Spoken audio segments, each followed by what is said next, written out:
5, 4, 3, 2, 1.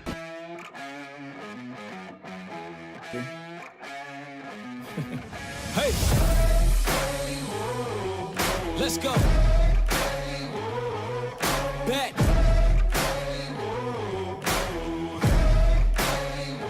Yo. Good morning, everyone. Welcome. We are currently on 11th Avenue and 49th Street, heading over to the water taxi to go along the Hudson River down to Brooklyn. So you look at the Brooklyn Bridge, walk across the Brooklyn Bridge over to 911 the Wall Street, and then we're going to get a ferry over to the Statue of Liberty.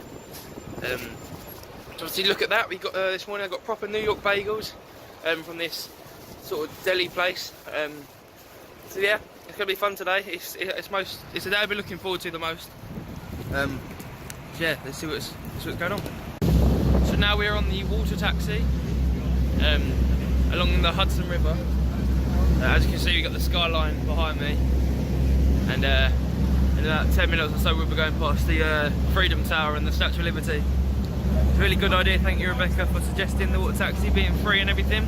So we're just headed now into Lower Manhattan. As you can see behind me is the Freedom Tower. Such a cool building.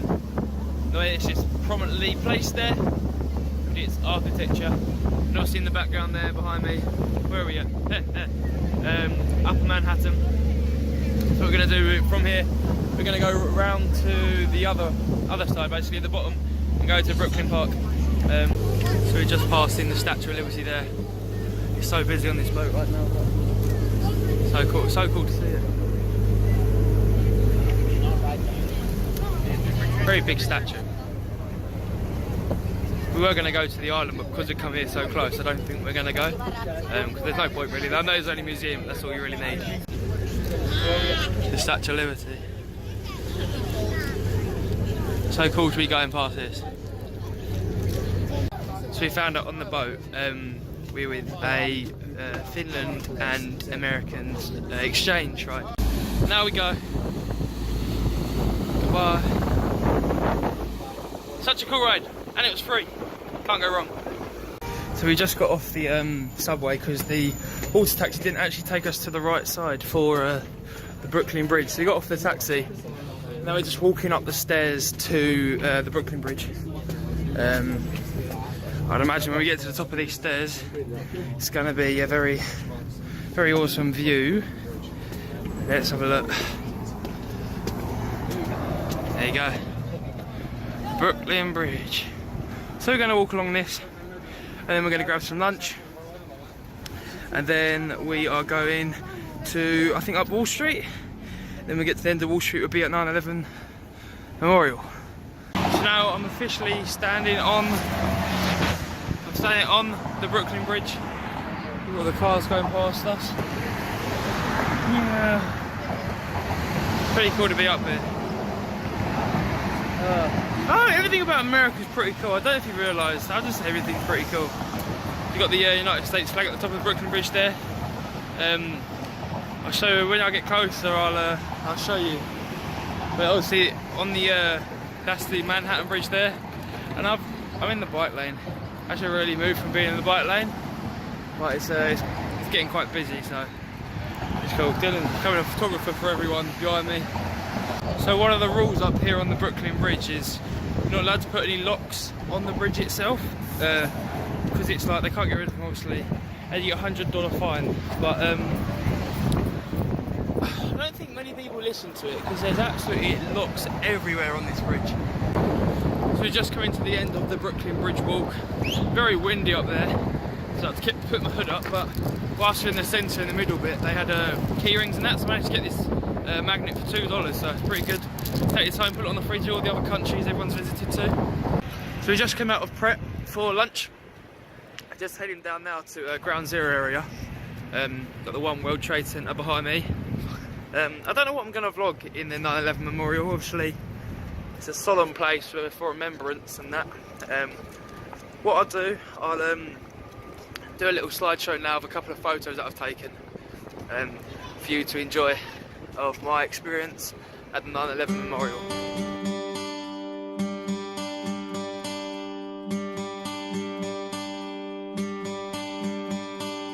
Summer has come and passed.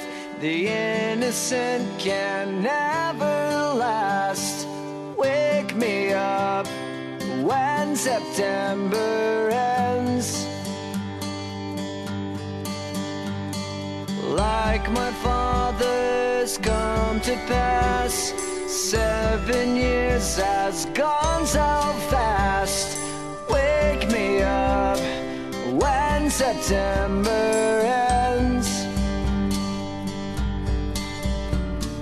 Here comes the rain again, falling from the stars, drenched in my pain again, becoming who we are. As my memory rests, but never forgets what I lost. Wake me up when September ends.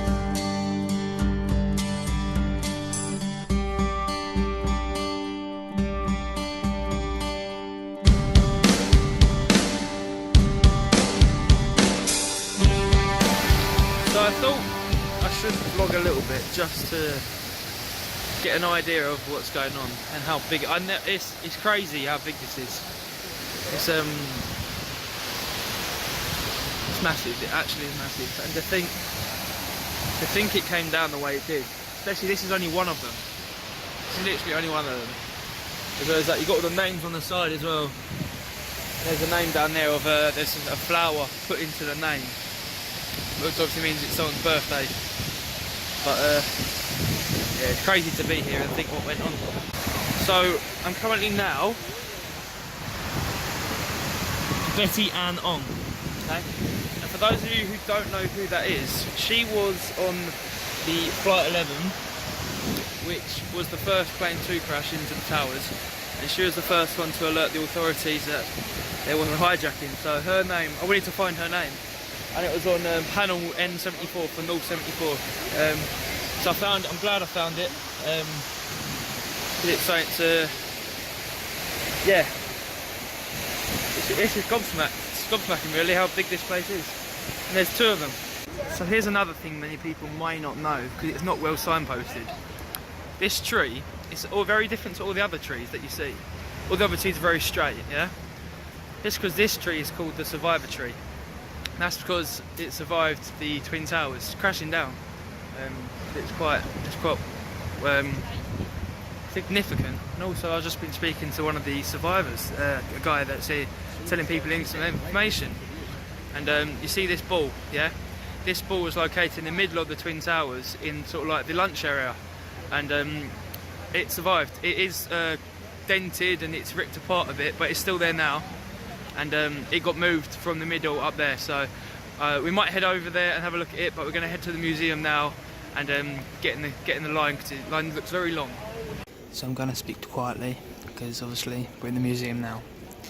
But that's what the night before the Twin Towers looked like, and that was the night after.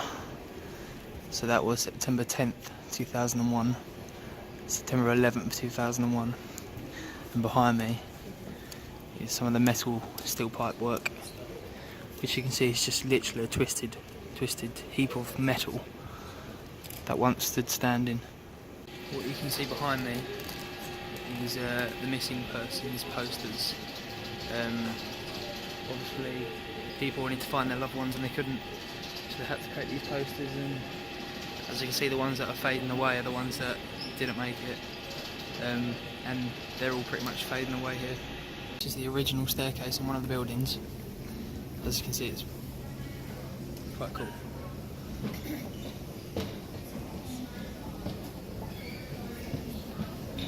So I believe it was, I'm going to read the signpost here now.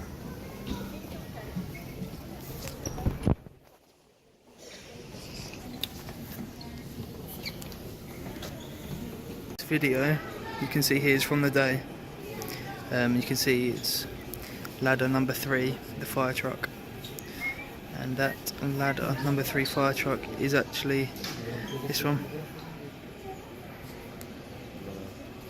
if you come around to the front here, this is the thing, I thought this was the back, but actually it wasn't. This is the front. This is the front of the fire truck, and it just is not a front lift at all. There you go. That is the front of the Ladder 3 fire engine. So we're just about to leave the fire engine and go into the historical exhibition centre. You're not allowed any photography or filming in there, so I'll tell you what it's like when it's finished. That's another beam from it, but yeah. So we just came out of the exhibition history of 9/11. Obviously couldn't film or any photos in there. It's truly crazy what happened. And seeing all the artefacts they had, and the ambulances. Obviously we saw a fire engine outside, but there was much more significant stuff in there, such as like wallets, key rings, phones, walkie-talkies, anything you can imagine. There's paperwork, wallets you could see, bent steel. It's crazy that buildings that big went down. What we're going to do now, probably we're going to jump on the subway, head back to the hotel, chill out for a bit, get some dinner, and we've got an IMAX VR experience tonight to look forward to. It was really cool being here. I'm going to go grab some stuff from the museum now, because I know all the profits and payment that goes into the museum goes straight to the 9/11 fund, which is always good, and I want to get a couple of bits anyway from the museum, so yeah, catch up with you in a bit. So we're back outside at the South Tower this time, and I did get myself some museum bits. Got myself a metal structure of the Freedom Tower, an NYPD mug about 9/11, and a keyring as well for 9/11. Yeah, it's all going to their fund, so it's good, and I wanted some bits. It's so cool. Every time you come out here, you look at the size of the crater. It's not even like yeah, it's just big, very big. So as we were coming out of the One World Trade Center Ground Zero, we came into Westfield, and they had a John Bavitos. So I've oh, there we go. There you go, John Bavitos. So I went in there, tried some aftershaves, tried some Arabic oud as well. They're about $250 each, $200 for a t-shirt, so we quickly left. But yeah, we're just about to head into Apple. Dylan's in Apple now, having a look. We're going to see what else we can find. But it's quite a small Westfield, but it's really busy because there's tube station and that. So we're just heading back to the hotel. We thought we'd take a little detour. We're in a certain street through bricks, and there's a queue for something here. Sorry, I'll get through. Yeah. Look. Wall Street. And there's like there's a man-made queue for a picture. So I'm gonna go get one done. Yeah, that's the charging ball of Wall Street in the financial district of New York in Lower Manhattan. Yeah, this is the charging ball. So there you go. Good old metal structure. And there's a queue going on for it. Everyone's getting their picture done as well. So we are currently in the IMAX AMC cinema area, but we're going to be doing the IMAX VR basically. Dylan's going to be doing Star Wars Droid Repair Bay, and I'm going to do in Justice League. Obviously I can't show you any of it because I've got a headset on and the goggles and everything, but it's pretty cool. So we just got out of the IMAX VR place. It was good. I went to the sit-down Superman one. Batman, how was your one, Dylan? It was alright, it just wasn't clear what to do. Well, mine was good. It was like I was Superman flying through, and I thought it was my hands I had to move to duck and dive, but then I looked down, it just dropped down. So that's pretty good. And the Batman menu and the Batmobile shooting, that was quite good. And I got top of the leaderboard on that one, so I was very happy. We're now heading off to probably Times Square Champs, to the sports shop, to see what that's about. So we just got out of Champs. There wasn't really much in there that we wanted. We went into Foot Locker. I'm not really get on the high top vibe, shall we say, and the basketball trainers, but we may go back. We're going to go shopping properly on Thursday. But once again, we're back in Times Square. I think we're going to hail a cab in a minute to get back to the hotel. But I'm going to end the vlog today. Don't forget to like and subscribe as per usual.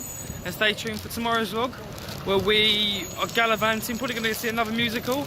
I'll let you know how that is, so don't forget to stay tuned.